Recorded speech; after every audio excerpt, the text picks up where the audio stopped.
Injury news starts and sits right now on FFT Express. Caught Heath off guard there. What's up, Heath? Good morning. No, I was just trying to wait for the stream to start so I could retweet the link on Twitter so people could come ask us some lineup questions. And, I thought I should probably look at the camera while you were talking for at least 1 second. It's week one. You have a little pep in your step today. You're pumped up? It's very exciting. There's nothing better than a day full of finding out all the wrong things you said the last 6 months. It didn't take a day for me. It took. I didn't even have to wait till Sunday for me. It was Friday night. Was just crushing. I told my wife I was actually hoping after the Christian McCaffrey has a calf injury, Isaiah Pacheco is a trap back. Like, we need a good Tyreek Hill game today. Let's help Adam out. We could use that. Yeah. All right. I'll lament more about Isaiah Pacheco on our show tonight at 7:30-ish. We'll recap the Sunday action. Also, 11:30 a.m. Eastern. Hang out with us at youtube.com/fantasyfootball today. And we're live for an hour and a half answering your questions. It's a lot of fun. All right. So we start with Christian McCaffrey, who, of course, has to be playing at 4 o'clock today, Eastern, 4:05. The reports are he's trending toward playing. Mm-hmm. And what do you do here? So I lowered his projection just a little bit because, like, even if he is playing, there's obviously a little bit of risk. He has a calf injury, and maybe they take a couple of touches off his plate. He is currently RB11 for me in the projections and the rankings.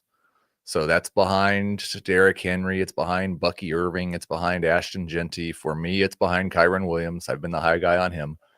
Just ahead of Chase Brown, Alvin Kamara, James Conner. And those guys all play at 1. So I think if you're in one of those situations where you just like to be safe, if you have one of those guys, you just start them. In fact, I'd probably go down. There's a pretty big drop off around RB 18, 19, that Tony Pollard, James Cook range. And like, those guys are probably all safer than McCaffrey this week. But I think most people are probably going to start him. Yeah, if you need someone who plays at 4 or later that is available and will get you more than 0, but maybe not much more than 0, the only 2 players I could think of were Woody Marks and Kyle Monangai that are widely available that you can just pick up right now. There's 6 games that begin at 4 o'clock or later, including Sunday night and Monday night. Obviously, most of these guys are going to be rostered, but yeah, I don't know who else you would go with. Blake Corum, maybe. That's it. I mean, Ty Johnson, get like a couple catches or something. But if you play McCaffrey and he's out, you don't really have a lot of options after that. So it's obviously a risk. And another thing you could do that I tried to do that Heath, I'm going to bring this up. I offered you in our podcast league where I have McCaffrey, I offered you Caleb Johnson for Brian Robinson. You did. Which I think is a fair trade. Yeah. So that's, if you're worried about McCaffrey and you're getting trade offers, you could, instead of trying to sell McCaffrey, you could just try to acquire Brian Robinson. Because right now it looks like McCaffrey's going to play. The Brian Robinson manager might be thinking, this is my chance to get something good for him. Caleb Johnson is someone I was drafting way ahead of Brian Robinson. It's a risk for me. You going to take that deal or what? Probably not. I'm still angry that I didn't start Javonte Williams in that league, and you were brilliant enough to start both Javonte Williams and Quentin Johnston against me in one league. And so I don't really want to make you feel good this morning. I'd like for you to sweat, but no, that's the type of trade offer I would be making. And it might be easier to get done now because they're talking like Christian McCaffrey is going to play. Exactly.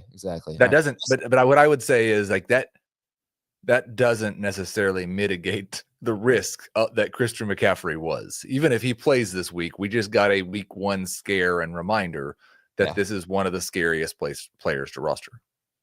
Yeah, and I guess I have started Quentin Johnston against Heath in multiple leagues this week. What a stroke of luck was. That's what happens when you draft really well and your team's so bad that you have to start Quentin Johnston, and then he is great. All right. Next news item, because we really don't have a lot in terms of injuries today, is Travis Hunter. He's reportedly going to play most downs at wide receiver and just a little bit of cornerback. That's not necessarily going to be the case every week, but this week, that's the plan for Hunter against the Panthers. Mostly wide receiver, a little bit at corner. So I already had Travis Hunter, I think maybe just a little bit higher than most people did. He was my wide receiver 34 with a 19% target share. I've bumped him up to a 20% target share. He's wide receiver 30. Wish I hadn't started Devontae Smith over him. I would start him over Emeka Buka. I would start him over Jamison Williams. I would start him over Calvin Ridley for sure. He's a high upside wide receiver 3, the very definition of it. What about guys like RJ Harvey and Travion Henderson? It's really interesting because I talked quite a bit about Omarion Hampton's totals, over-unders for carries and yards, and he smashed the carries, and I think he may have gone under the yards because he wasn't very efficient as a rusher.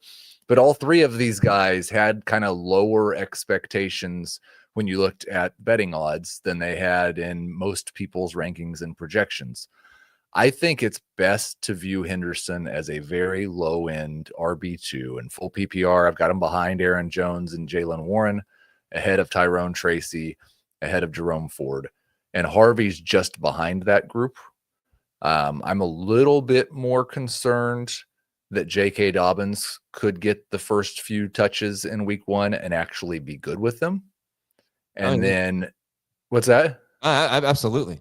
And I'm not as concerned that Ramondre Stevenson is going to do that based on what we've seen from him recently. So, and I think Henderson's better. Sure. Okay. We're going to take a quick break and come back. We got some more news items for you. We'll answer your questions on FFT Express. We'll be right back. All right. Welcome back. So Jaden Reed and Dontavian Wicks are questionable. This game is against Detroit at 1 o'clock. 4:25. Pardon me.